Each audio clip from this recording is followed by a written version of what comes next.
Okay, I show you registered as Marty Crawford, Superintendent of Tyler ISD on behalf of the Texas School Alliance, testifying for the bill. Is that correct?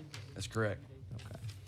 I show you registered as Dr. Joe Casera on behalf of Texas Association of Mid-Sized Schools and yourself.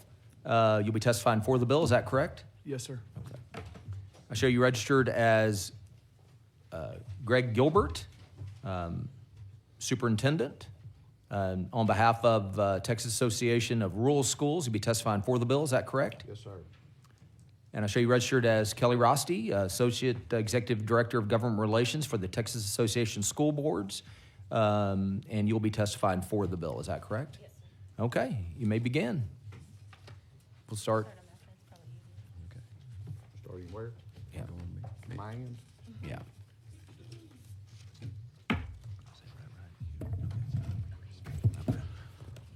Okay, first of all, I need to make my area look like my desk at school with a lot of plunder.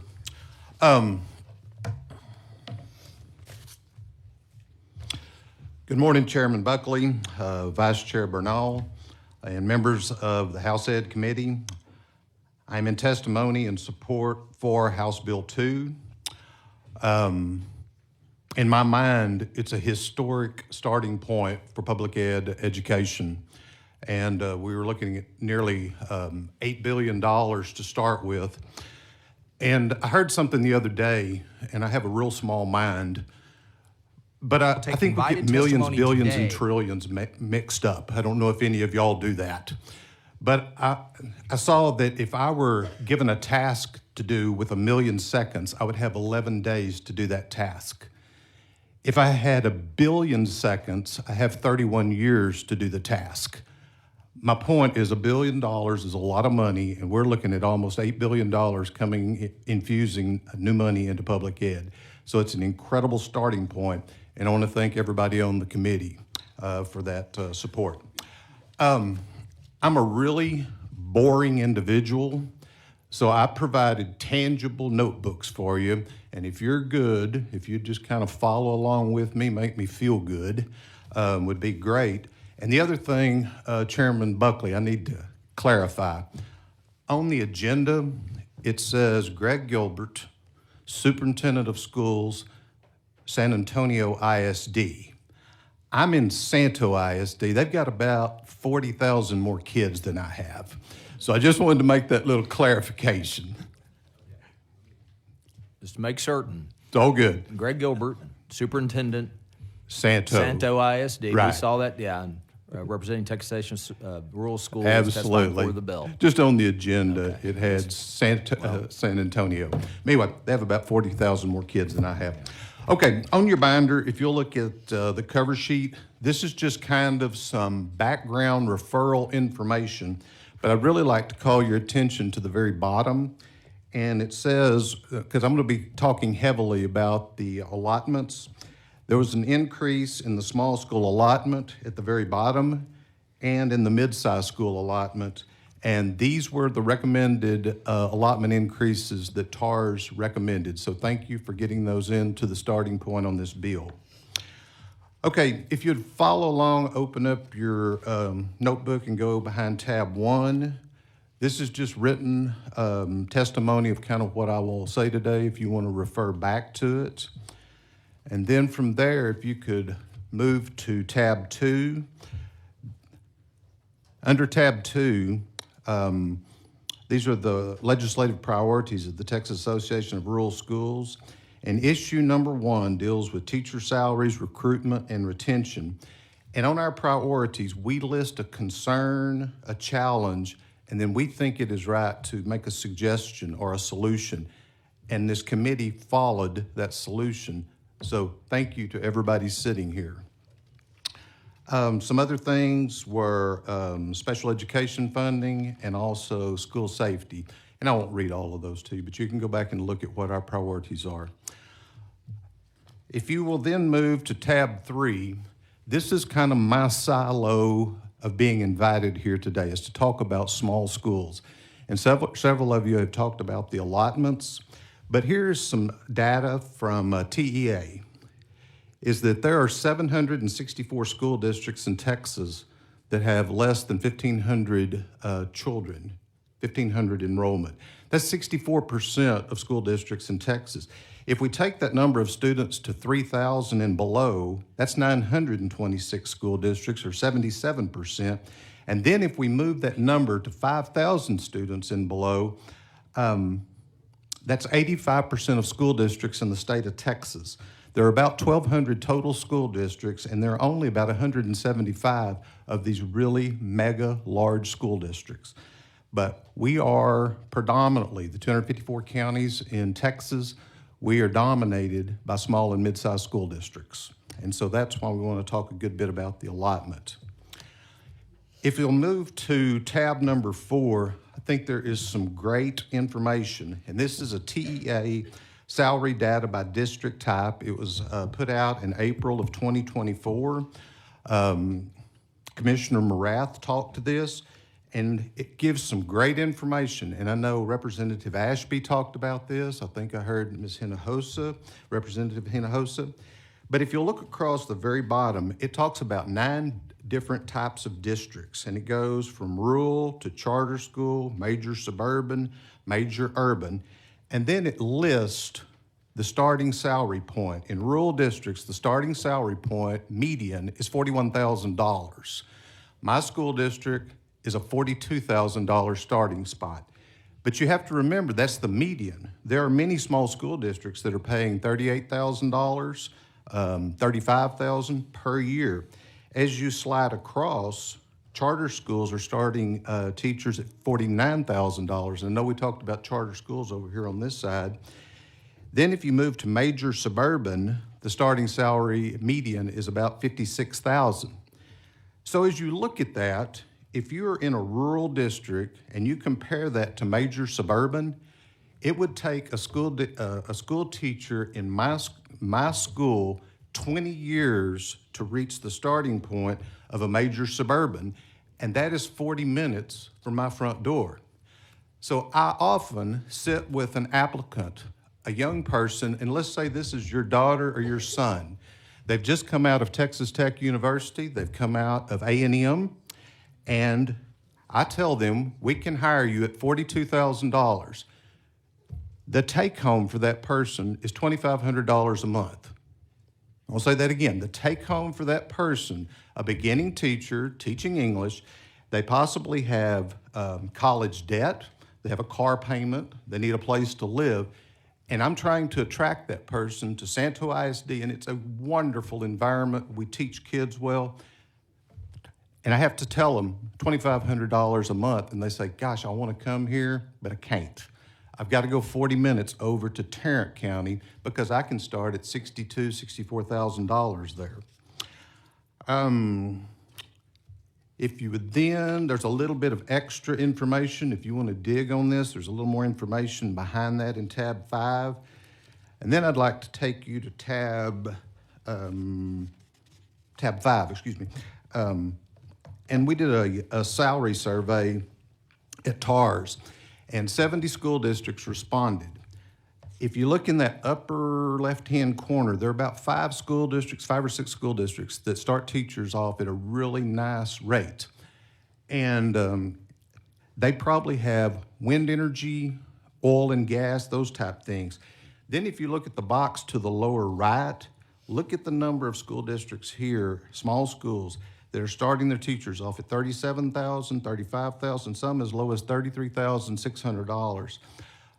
Somewhere, we've got to bridge this gap a little bit, and it comes by increasing the small and mid-sized school allotments.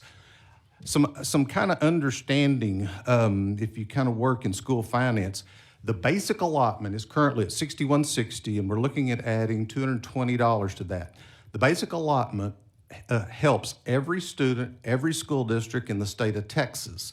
But there have been multiple studies done. Until you get to the 5,000 student point, the rocket boosters haven't kicked in, and you have to have this weighted help to get there.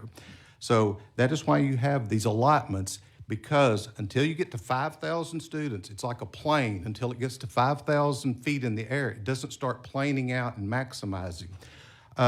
So that is why it's so important that we push up the small school allotments. I go over here to John Bryant. I did run out there and find runs on what this would mean to our school district. For our little school district, for the biennium, if we increase the small school allotment from where it is to what is in this bill, it's $780,000 for Santo ISD. Well, what does that do for me? I can take a teacher who's making, starting at $42,000, I think I can get them to $50,000, maybe $49,000. That's a lot more competitive, and that is why it is so important that we don't look past. And I heard Trent Ashby, I guess from Lufkin, he must have a lot of small schools in his area because he was cognizant of that. Moving to tab 6, there's just some good reference information there about safety survey. I'm not going to talk about it, but you can go back and look at that. But man, I want to move to tab number 7. There's good stuff here. If you look under tab 7, look at the half moon. On the half moon down at the bottom, you can see the different pockets of money. The basic allotment is a large piece of the pie. Would y'all take a look at how small a sliver the small and mid-sized school allotment is? It's tiny. And if we can just increase that a bit, we can do some really good things in rural and small schools. My timer is on yellow, so I've got to hurry. So, in closing, I think what we're trying to push for is that if you invest in small and mid-sized schools, we can close the rural teacher pay gap and offer competitive salaries, ensure students in small communities receive the same educational opportunities as those in larger districts, and strengthen the future of Texas' rural workforce. We put a lot of kids out into the workforce. So the future of Texas depends on the strength of our rural schools. We cannot afford to allow funding disparities. And committee, thank you for your time. This is huge legislation. We understand it's going to change a lot, but it is an incredible starting point, and I appreciate it, and I appreciate the invite here. Thank you. Thank you, sir. Mr. Crawford. Thank you, Chair Buckley and members of the committee. My name is Marty Crawford, and I'm Superintendent of Schools for the Tyler Independent School District behind the Pine Curtain. I also serve as the President of the Texas School Alliance. The Alliance is made up of 49 of the largest school systems in the state of Texas. Texas School Alliance districts educate almost half of the 5.5 million students in Texas and close to one half of the economically disadvantaged students in Texas. On behalf of Tyler ISD and the Texas School Alliance, I'm here to testify in support of House Bill 2 while sharing some thoughts we feel should clarify and strengthen House Bill 2. You know, TSA values being an honest broker, and hope that we professionally handle our conversations, interactions with y'all, and that they're pleasant.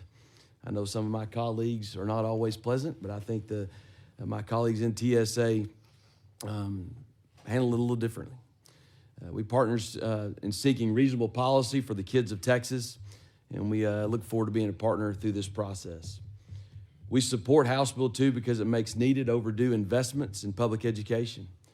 The bill rightfully prioritizes pay increases for teachers, but it also allows funding to provide compensation increases for other non-administrative staff. We've discussed that today already, including our lowest paid hourly workers, who are so valuable and so important in making sure that the outcomes in our classrooms are achieved by our students.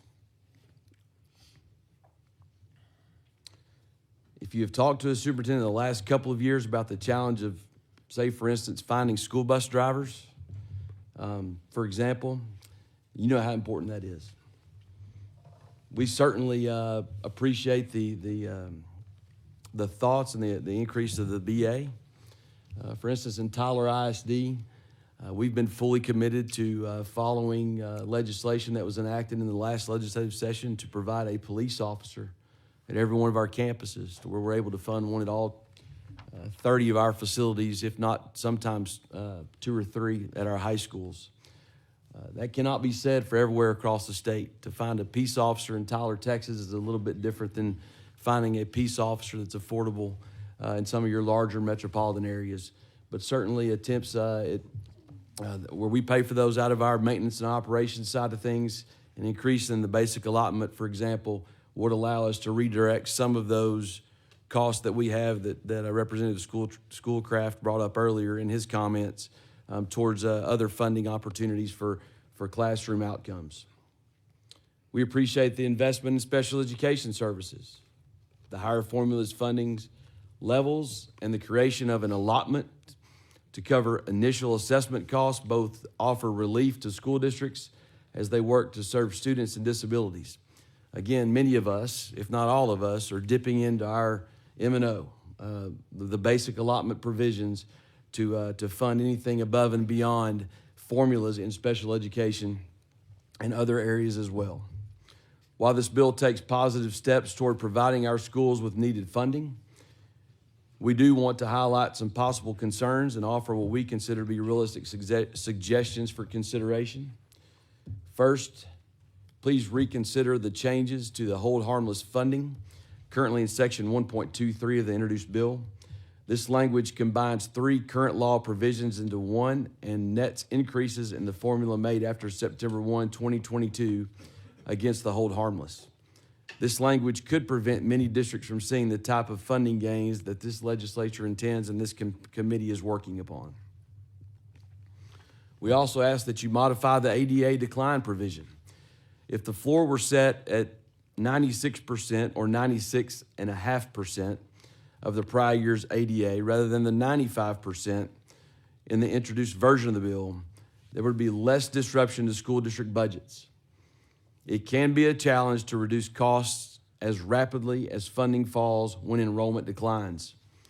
We've all managed budgets with enrollment fluctuation, and as much room of a gradual step down allows for school boards and administration to land the plane a little softer in dealing with these demographic shifts while still protecting our ultimate goal of successful student outcomes.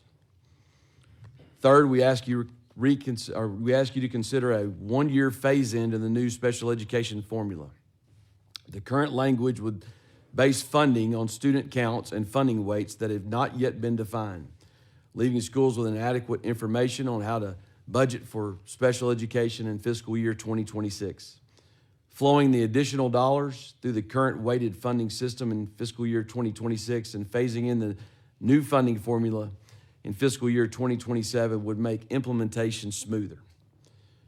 Lastly, consideration of ongoing inflationary formulas, as y'all have discussed, poses an interesting strategy for consideration by this committee to present to the entire legislature as y'all go forward.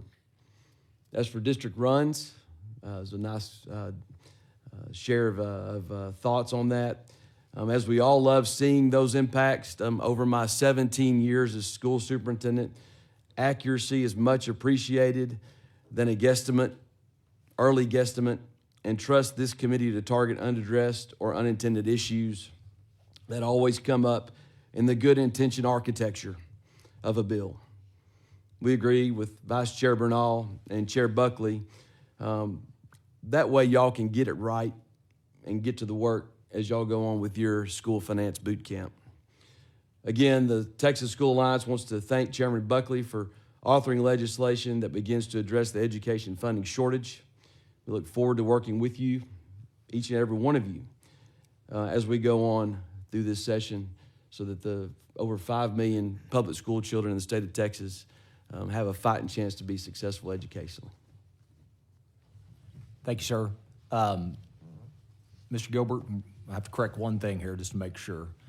We have you, your hometown, you're from Santo, S-A-N-T-O? Yes, sir. Okay, we're going to correct that in the record from S-A-N-T-P. Thank you. Just want to get all that correct from my astute colleague here, Jack. All right. Mr. Casera? Dr. Casera? Good morning, Chairman Buckley, Vice Chair Bernal, and committee members. My name is Joe Kuchera, Superintendent of Schools in Lorena ISD, and I'm proud to serve as the president of the Texas Association of Mid-Sized Schools, also known as TAMS. We appreciate the opportunity to testify in support of House Bill 2. TAMS members are those districts with 1,600 to 5,000 students. We are community schools spread across the great state of Texas, typically with one high school where the ISD is the hub of the community. Our primary mission at TAMS is to draw attention to the diseconomy of scale between mid-sized schools and larger suburban and urban ISD. Importantly, our fixed costs and uncontrollable costs are higher on a per-student basis than larger districts, since we are forced to spread the same costs for facilities, transportation, staffing, administration, and instructional programs over a smaller revenue stream. Due to these diseconomy of scale, we support funding levels that help mid-sized schools keep up with the cost of inflation and other real costs of educating Texas children. Notably, the mid-size allotment is an essential cost-based equity measure ensuring students in our schools can receive a quality education. We are particularly grateful to see the proposed increase of the mid-size allotment included in House Bill 2, and we thank you for your efforts to further close the equity funding gap, recognizing our cost and our economies of scale are real issues. We also want to commend the chairman for including the increase to the basic allotment, which allows for greater flexibility and local control to meet the unique needs of our students, staff, and families. Additionally, we appreciate the focus on student weight changes that provide greater funding for children with greater needs, particularly in the areas of compensatory education and special education. Other commendations that will positively impact our mid-sized schools include increases to the teacher incentive allotment and the new fine arts allotment. Thank you for these inclusions and additions. While House Bill 2 provides much relief for funding challenges of our mid-sized schools, we are concerned with the provision regarding teacher certification and the prohibition to use the District of Innovation flexibility to address teacher shortages.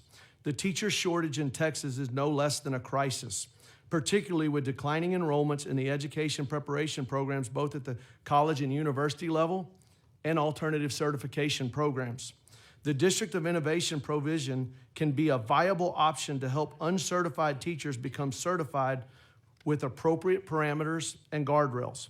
We would welcome the opportunity to work with the chairman to consider how to strengthen the District of Innovation criteria to address teacher shortages versus eliminating it as a viable tool. Again, we deeply appreciate the chairman's leadership, and this committee's focus on funding for public education this session. House Bill 2 is a step in the right direction to address the immediate funding challenges in our Texas public schools, while still giving local districts the flexibility to address their specific needs. Thank you for including TAMS as invited testimony, and I'd like to just end by saying thank you for all you do for public education and for the state of Texas. Thank you, Dr. Kuchera. Thank you.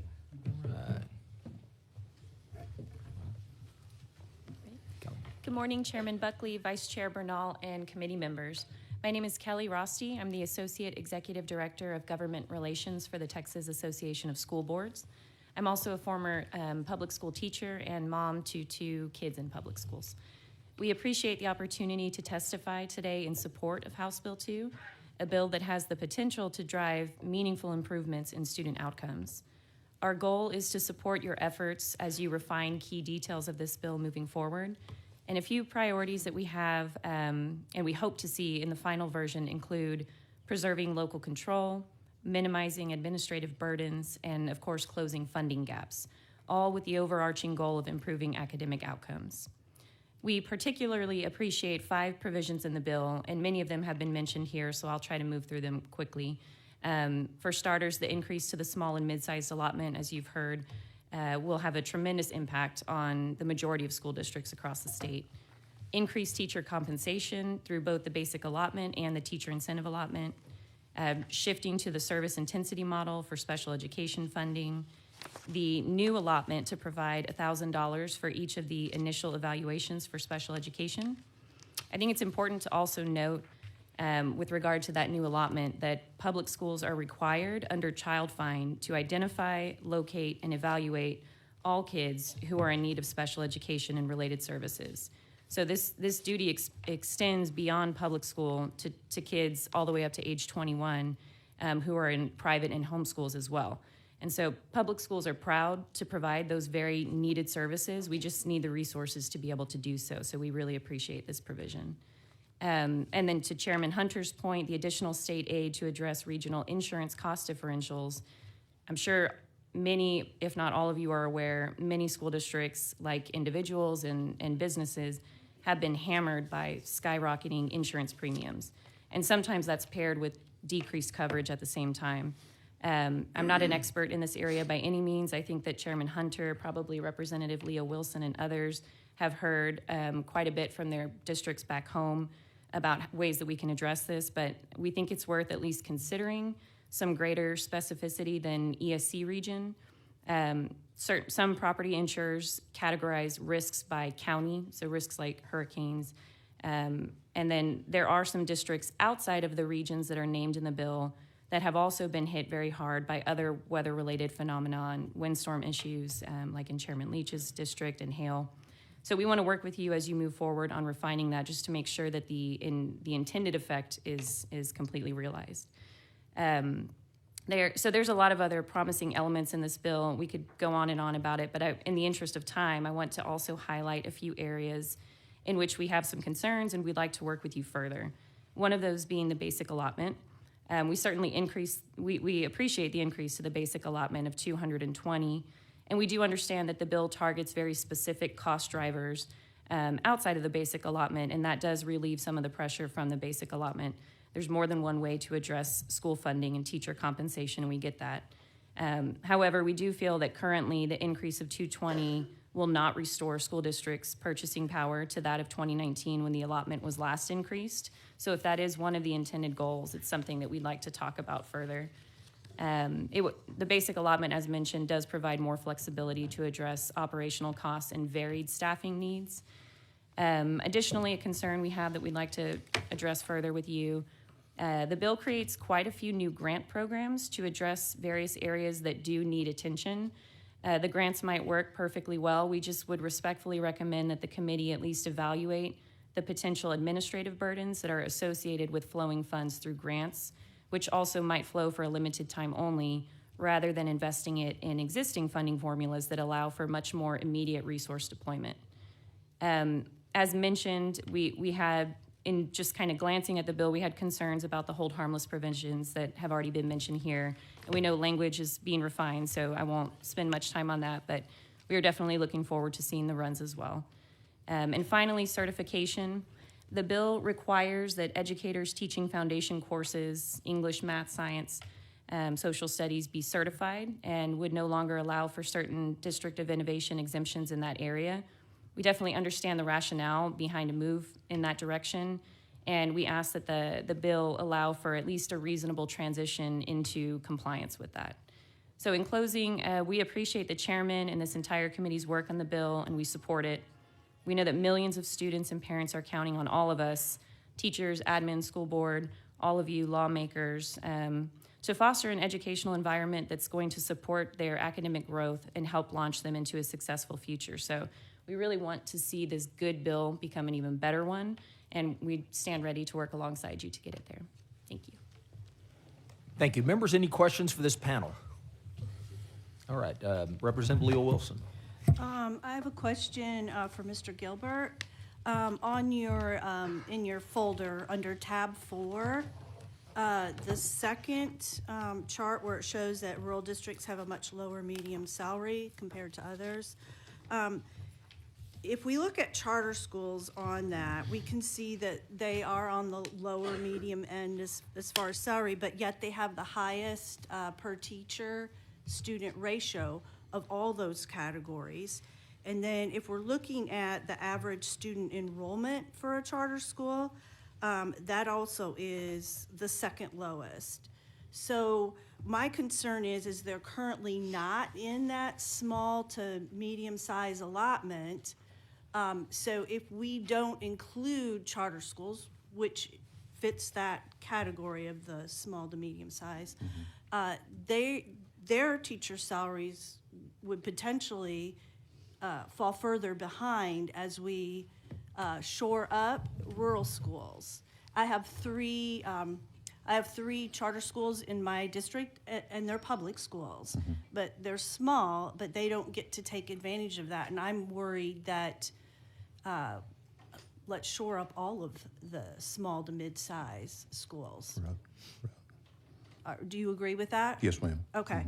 And then the other thing that I kind of wanted to ask you about is there has been this run, I guess that's what you call it, going around on defund our public schools. I don't know if you've seen that and how much potentially the rural districts would lose. But like my other county that I have in my district is all rural. And there are no accredited private schools available in the entire county. So how I know you're not responsible for that run, but I'm just curious as to how they can tell rural schools or actually really scare them into thinking they're going to have mass exodus of these students when in that particular county there isn't accredited private school. The only potential person that could leave is to possibly homeschool, and I don't know if the $2,000 allotment for that is particularly driving for a parent to go to homeschool. I think what you're describing would be true of my school district. There are no accredited schools in the county.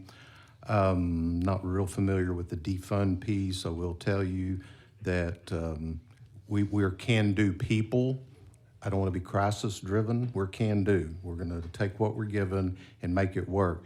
There is little fluff these days. Insurance has tripled. You see a lot of gray hair over here. I'm 3 decades as a superintendent. Insurance has tripled.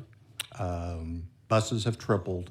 There are costs, and I sometimes hear that the rural schools have it's cheaper living.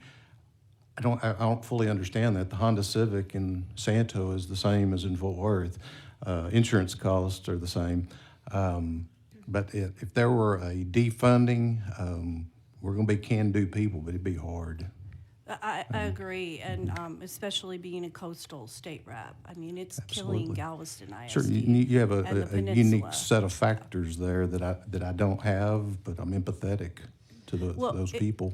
And one thing that I think that you guys should look at as well, especially where, you know, your alternative in a rural district may be homeschool. I mean, that would be your supposedly competition or loss of a student.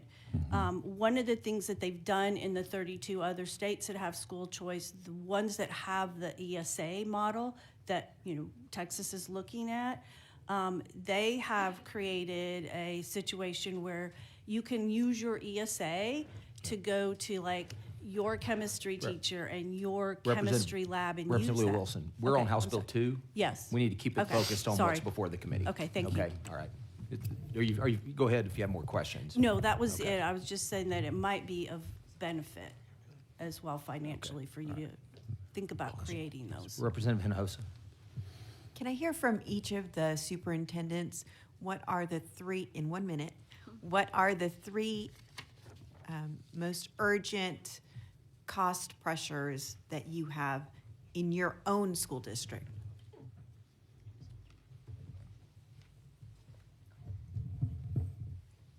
I'll start. I alluded to 2 of them in my portion of it. And I, again, along with Representative Schoolcraft and some efficiencies that are inside of the of our general operations that we've chosen to or been forced to have to address through that piece of our budget. Special education is certainly one. We do appreciate y'all increasing those formulas, or at least attempting to do so, because we do dip into that to increase it. I think we've gone up in the decade plus that I've been Superintendent Tyler 6%, and then the ghost cap was lifted. I think we're at about 14% now. Obviously, with dyslexia being thrown in there now, that's something that we've had to go and address. I also talked about the safety and security aspect of it. We believe that is a priority. to make sure that our schools are safe. And we realize that not everyone can do that. That's certainly something that we value, and that would also relieve some of that pressure over there on the M&O side. The third pressure is just competing with making sure that we have a competitive market for teachers to come teach in Tyler ISD. We do participate in TIA. We embrace TIA. It's a good program. I don't think all of our superintendents agree with that, but I'm a contrarian when it comes to that. Any way I can pay a teacher and reward them for the outcomes there, that is something that is extremely important to us. The third thing is, as I wrap up my minute and a half, is trying to find efficiencies within our organizational chart whenever we don't receive a bump or a pay increase, is to try to thin things down so that we can get teachers paid. I think we've provided a compensation increase with all the fluctuations from the legislature for the last, I think, 12 school years, including the last session as well. And we've done that through trying to find some efficiencies within administration, or maybe positions that weren't filled. We chose to go ahead and kind of draw those down. So those are the three biggest things we have. Special ed costs, personnel costs, fixed costs, meaning utilities, insurance, security, technology, and I'll yield back my time. I would say the most important thing of when you look at a school district, it's not the buildings, it's the people inside those buildings. And I would also talk about personnel, but it's all staff, because without my bus drivers, my food service workers, my paraprofessionals, my teachers can't make magic in the classroom. And so you've got to make sure that you're paying a competitive salary to all these people and making sure that they're getting their fair share. Number two, I would tell you that special ed, we spend that is a massive amount of expense. We continue to put money there, and I think anything you can do there would be very beneficial. I would say safety, and then just capital improvement projects. You have to continue to upkeep your buildings in order to have school, and those things are big costs that you have to find the money to make it happen. Good. All right. Any more questions? Representative Bryant. Thank you, Mr. Chairman. Ms. Rasty, you're representing the Texas Association of School Boards, I believe. Yes, sir. Isn't that correct? I'm just trying to get a handle on the process here. Did you play a role, or anyone from your association, in the drafting of HB2? I hope that our advocacy in some ways did, but no, not a direct role. And when did you first see a draft of it? Or when did you first see the bill, HB2? Maybe a week and a half ago. February 20th. Okay. Yes. Let me get everybody's name straight here. Mr. Gilbert, did you play a role in the drafting of HB2? Indirectly, yes. We started some 8 months ago working with different representatives, senators, talking about the needs for rural schools. So yes, I guess we played a role, but not direct, but indirectly. We've created a relationship, and many of the things that we suggested are in the bill. So Now, we're very did you- appreciative. I might have misunderstood when you addressed me earlier. Yes, sir. Were you telling me that you have done a run on the bill and you know what the impact is on the Santos Independent School District? We have, and and you have to understand where we are. It's a group of assumptions. It's based on last year data. If you put the new pieces in place, so there are a lot of assumptions there. And I understand that you want very factual information, but it was good to kind of see what it might look like. But it's very gray information. But our impact, just on the small school allotment increase, was about $780,000 over the biennium. Well, a run means that you took what's in the bill and you determined how much money your district is going to get Yes, sir. as a result of it. We applied it to old information, old data. So we were looking back in 23, 24, making some assumptions. So there were a lot of assumptions made. And we know when we looked at it that it will not be real accurate, but it gives you a sense of what it might look And like. does it catch you up to inflation from 2019? Are you getting enough to account for inflation since 2019? Heck no. But grateful for help. Yeah, well, I appreciate your expression of gratitude. Let me go to the next fellow, Mr. Crawford. You represent the association of 49 of the larger school districts, is that right? Yes, sir. Good. I'm familiar with your district. I used to represent Tyler some years back. It's a big one and it's complicated, and you have a lot of minority students and a lot of challenges, as I remember. Is that correct? Yes, sir. 80% minority, about the same percentage on economically disadvantaged. Yes, sir. Yeah. Did your association have a direct role in writing House Bill 2? Not to my knowledge. I know I did not. We do have an executive director for that association. We have not gotten into the details of this creation of this bill, but certainly when we looked at it, we probably provided a little bit of advice. Okay. Have you or any of your districts done a run to see what the impact is? That is to say, how much money you're going to receive from the passage of the bill? I'm not aware of any runs that exist out there for the Texas School Alliance districts. Tyler ISD has not done either as well, sir. Now, not to be too smart alecky here, but without any more information than that, how is it that you come forward and say that you're for the bill?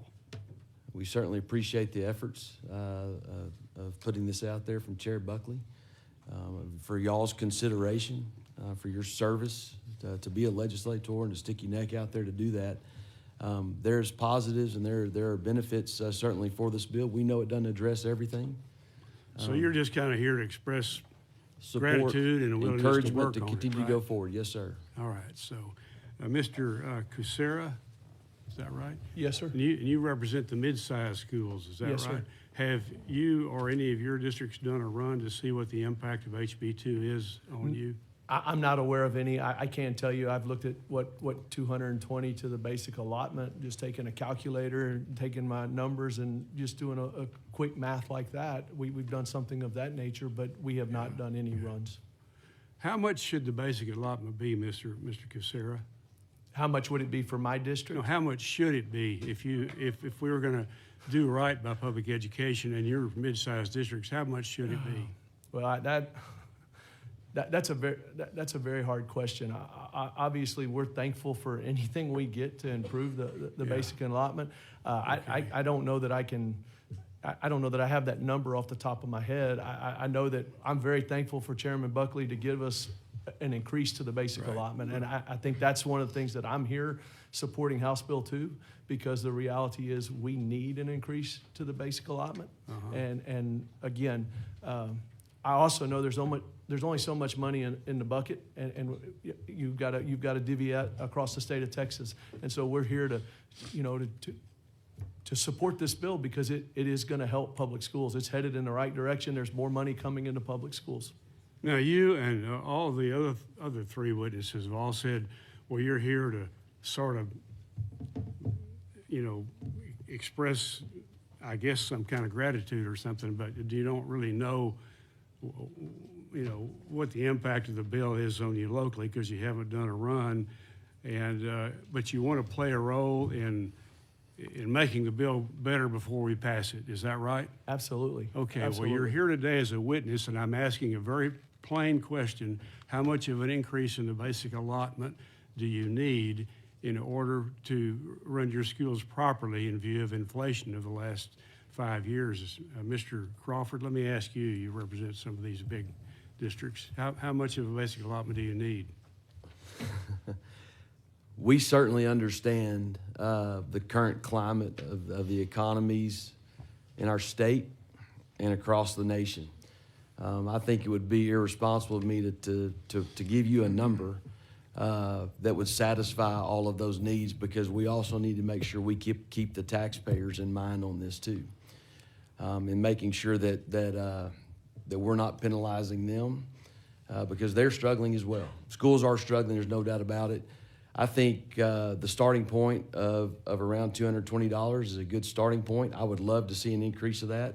If you want to put something to it, double that and see how it goes. But again, y'all are the decision makers on that. Y'all craft that. Again, we would love to work with y'all as y'all go through that process, and we'll go from there. Okay, my point is Now, I've seen numbers that we pardon seem cut to- you off. Yeah. we're talking about a lot of goodwill and we're going to work together and so forth. This is a working session right here, and we're asking you, what should the basic allotment be in order to adequately educate the kids in the 49 school districts that you represent?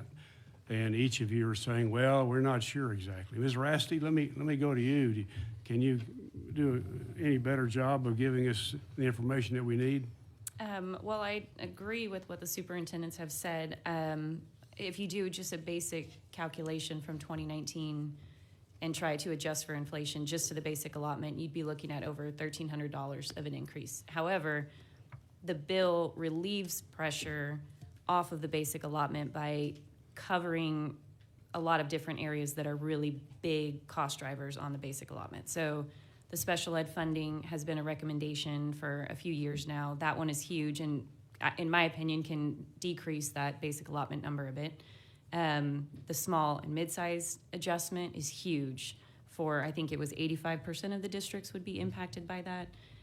Plus the charter schools see that benefit. So those change, in my opinion, the number that's needed in the total basic allotment. I feel like not to beat a dead horse, but I would need to see the runs to know for sure. Just ballparking it, I feel like if you're doing all these things individually and you're going to increase the basic allotment, if we were trying to directly address inflation from 2019, I think it's definitely higher than 220. It's probably more in the 600 range.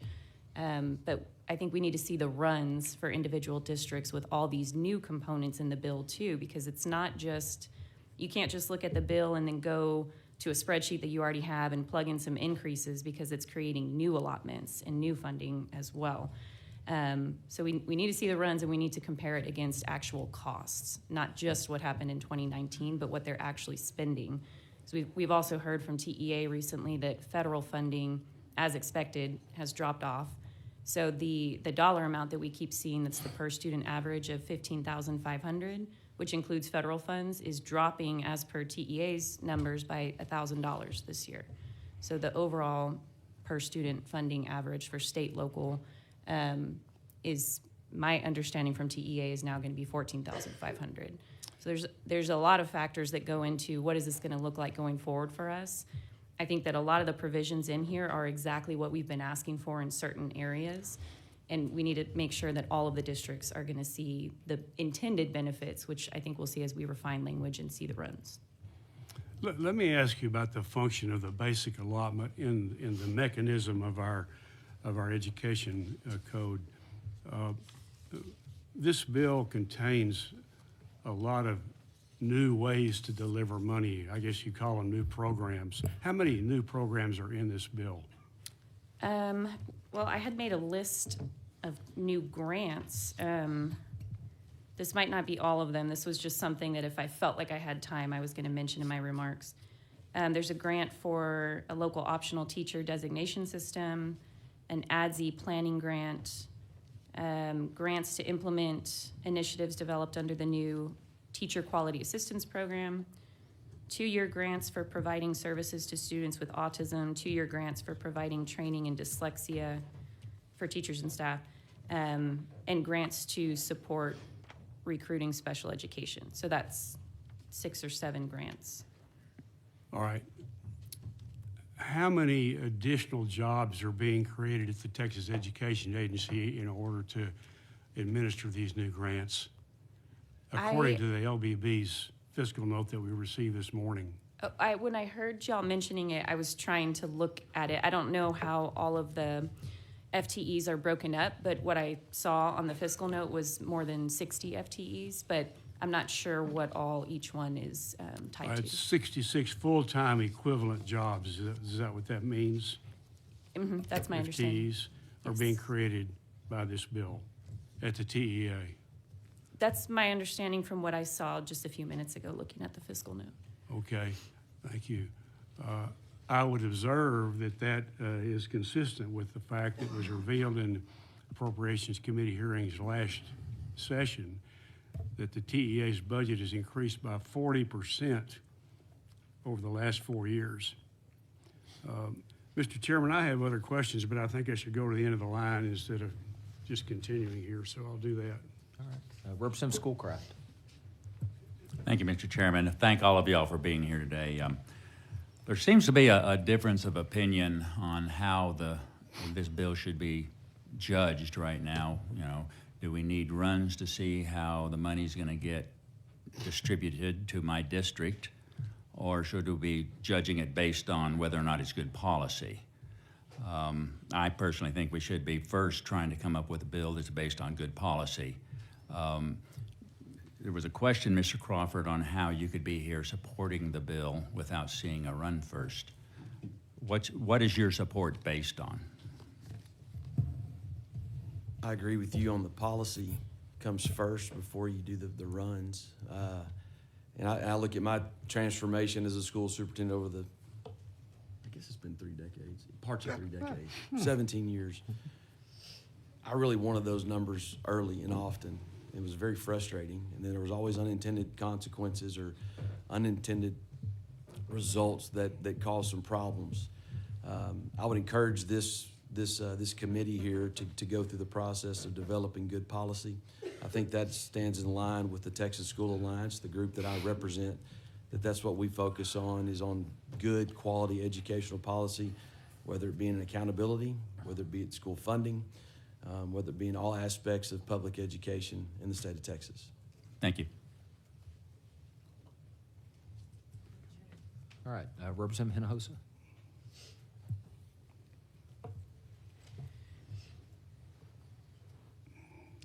I appreciate that you all want to be pleasant and nice in testifying. But Representative Bryant just gave you an opportunity to advocate for your districts, to say all the things you tell us when you come to our office, to say all the things we hear from constituents. You can't let nice get in the way of advocating for what your districts need, because if this is enough, then okay. But you can't expect us to fight if you're not going to fight for your districts. So maybe this is enough, but I have heard since before this session started that what we needed as an increase in the basic allotment was $1,340 just to get to 2019 spending. And now that I'm not hearing that. So this is not a question, this is a statement that when you close schools in your district, when you lay off teachers, you're going to own that if you're not going to come here and fight for what you need. Yes, Mr. Gilbert. Earlier, I was asked by Mr. Bryant, is 220 adequate? And I said, heck no. But I'm appreciative for what we potentially can gain in House Bill 2. I've seen some loose runs, and don't commit on this, but if we bump this basic allotment by $220, it's about a $3 billion impact on y'all's side. If we move this to $1,300, it may be $11 billion impact. So I might ask you, is $11 billion, is that reasonable to ask?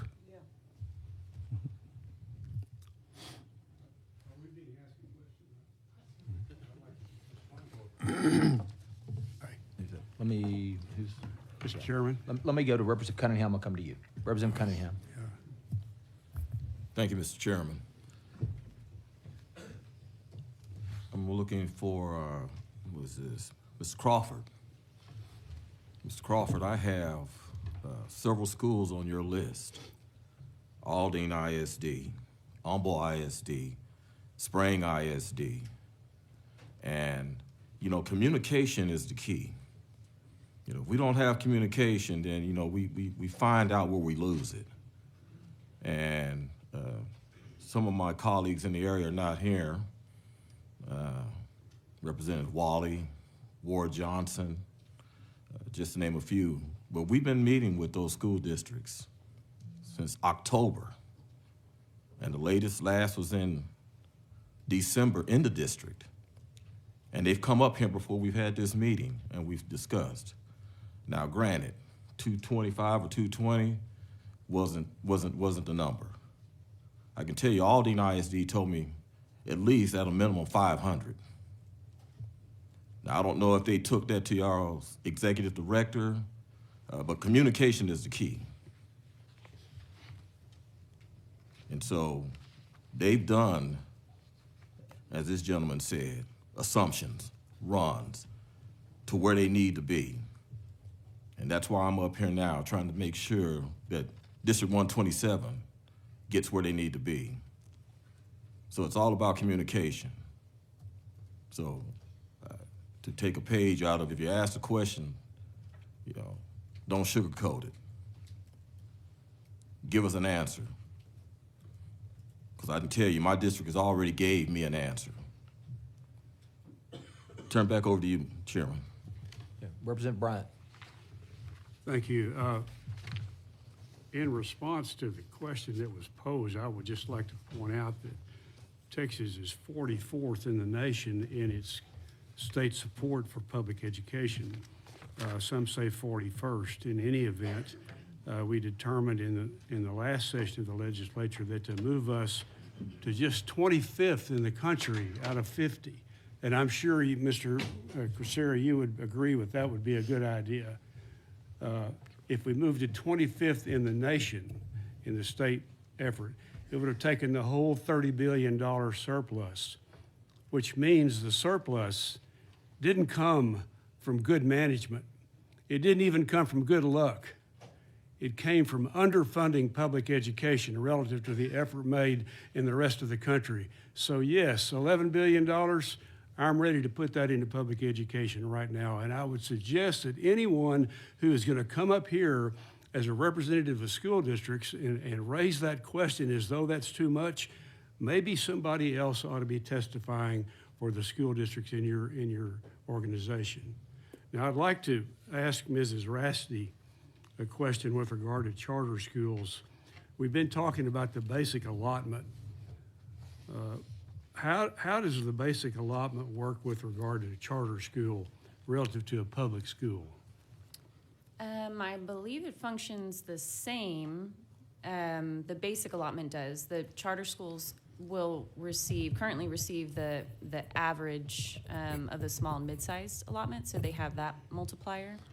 But other than that, it's largely the same, the basic allotment for charters.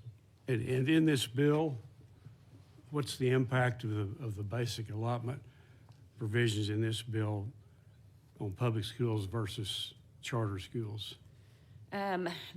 The basic allotment impact would be basically the same, aside from that multiplier that some public schools will not receive because they're not small and mid-sized. I don't have the notes on charters in front of me, but the bill adds facilities funding, so they have that piece. I'm trying to recall if there are other components of the bill that add charter school funding. I think it's largely the small and mid-sized adjustment and the facilities funding. So there's an increase for charter schools that doesn't exist for all public schools in the bill in that way. Thank you. Members, any more questions? Yeah. Representative Talarico. Thank you, Mr. Chairman. I know we got other panels to get to, so I'll just be brief with y'all. And I'm trying to just get a yes or no answer. When you account for inflation, will this bill still leave your district with less funding than you had in 2019? Yes. Yes. Okay, thank you. Thank you, Mr. Chairman. Any more questions for this panel? All right. Thank you all for being here, and we'll move on to the next panel.